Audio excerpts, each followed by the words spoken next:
ஊராட்சி செயலர்களின் அடிப்படை கோரிக்கைகளை நிறைவேற்ற வலியுறுத்தி ஊரக வளர்ச்சித்துறை அலுவலர்கள் சங்கத்தினர் மயிலாடுதுறை மாவட்ட ஆட்சியர் அலுவலகம் முன்பு தர்ணா போராட்டத்தில் ஈடுபட்டனர்.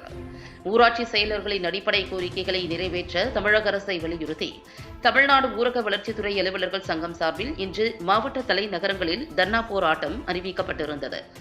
ஊராட்சி செயலர்களுக்கு வரையறுக்கப்பட்ட ஊதியம் வழங்கிட வேண்டும், தமிழ்நாடு உறுதியளிக்கப்பட்ட ஓய்வூதிய திட்டத்தில் ஊராட்சி செயலர்களை இணைத்திட வேண்டும், ஊராட்சி செயலர்களுக்கு சிறப்பு நிலை, தேர்வு நிலை, பண பயன்களை வழங்கிட வேண்டும், ஈட்டிய விடுப்பு ஒப்பளிப்பு வழங்கிட வேண்டும், ஊராட்சி செயலாளராக பணிபுரிந்து 1996க்கு பிறகு இளநிலை உதவியாளராக பணியேற்றவர்களுக்கு ஊராட்சி செயலர் பணிக்காலத்தில் 50% பணிக்காலத்தை ஓய்வூதியத்துக்கு எடுத்துக்கொள்ள அரசாணை பிறப்பிக்க வேண்டும் ஆகிய 5 அம்ச கோரிக்கைகளை வலியுறுத்தி இந்த தர்ணா போராட்டம் அறிவிக்கப்பட்டிருந்தது.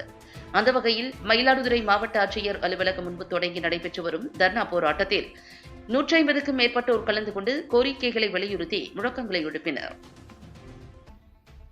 தமிழ்நாடு ஊரக வளர்ச்சித்துறை அலுவலர் சங்கத்தின் மயிலாடுதுறை மாவட்டத்தின் சார்பில் இன்று நடைபெறக்கூடிய மாவட்ட ஆட்சியர் அலுவலகம் முன்பாக இன்று நடைபெறக்கூடிய தன்னெழுச்சி தர்ணா போராட்டத்தின் வாயிலாக தமிழக அரசாங்கத்தை, தமிழ்நாடு முதலமைச்சர் அவர்களை நாங்கள் கேட்டுக்கொள்வதெல்லாம், கிராமப்புறங்களில் பணியாற்றக்கூடிய ஊராட்சி செயலாளர்களின் வாழ்வாதார கோரிக்கையாக இருக்கக்கூடிய கருவூலம் மூலம் ஊதியம் வழங்க வேண்டும், அரசு ஊழியர்களுக்கு வழங்கப்படுவது போன்ற சலுகைகளெல்லாம் வழங்க வேண்டும், அதேபோல் உறுதிப்படுத்தப்பட்ட ஓய்வு திட்டத்தில் இணைக்க வேண்டும் என்ற கோரிக்கை வலியுறுத்தி மயிலாடுதுறை மாவட்ட மையத்தின் சார்பாக நடைபெறுகிற தர்ணா போராட்டத்தின் வாயிலாக கேட்டுக்கொள்கிறோம்.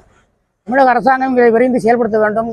இன்னைக்கு ஊரக வளர்ச்சித்துறையிலே பல்வேறு நலத்திட்ட பணிகளை மக்களுக்கு கொண்டு சேர்க்கின்ற திட்டங்களை செய்து வருகிற ஊராட்சியர்களின் வாழ்வாதாரத்தை கோரிக்கையாக தமிழக அரசாங்கம் செயல்படுத்த வேண்டும். அதே போல் வருகிற 10/2/2026 முதல் ஒரு காலவரையற்ற வேலைநிறுத்த போராட்டத்தை தமிழ்நாடு ஊரக வளர்ச்சி அலுவலர் சங்கம் முன்னெடுத்திருக்கிறது. அதனுடைய ஏற்பாடாக வருகிற 31ஆம் தேதி அனைத்து மாவட்டங்களிலும் வேலைநிறுத்த ஆயத்த மாநாடுகள் நடைபெற இருக்கிறது. இதன் அடிப்படையிலே இந்த ஊராட்சியுடன் வாழ்வாதார கோரிக்கை நிறைவேற்ற வேண்டும் என்பது இந்த ஆர்ப்பாட்டத்தின் வாயிலாக தமிழ்நாடு முதலமைச்சர்களை கேட்டுக்கொள்கிறோம். அப்படி செய்யாத பட்சத்தில் அடுத்த கட்ட போராட்டங்களை முன்னெடுப்போம். அடுத்த கட்ட போராட்டம் என்பது வருகிற 10/2/2026 முதல் ஒரு காலவரையற்ற வேலைநிறுத்தம் வட்டார வளர்ச்சியாளர் முதல் ஊராட்சியாளர் வரை பங்கெடுக்க இருக்கிறோம் என்பதை தெரிவித்துக் கொள்கிறோம்.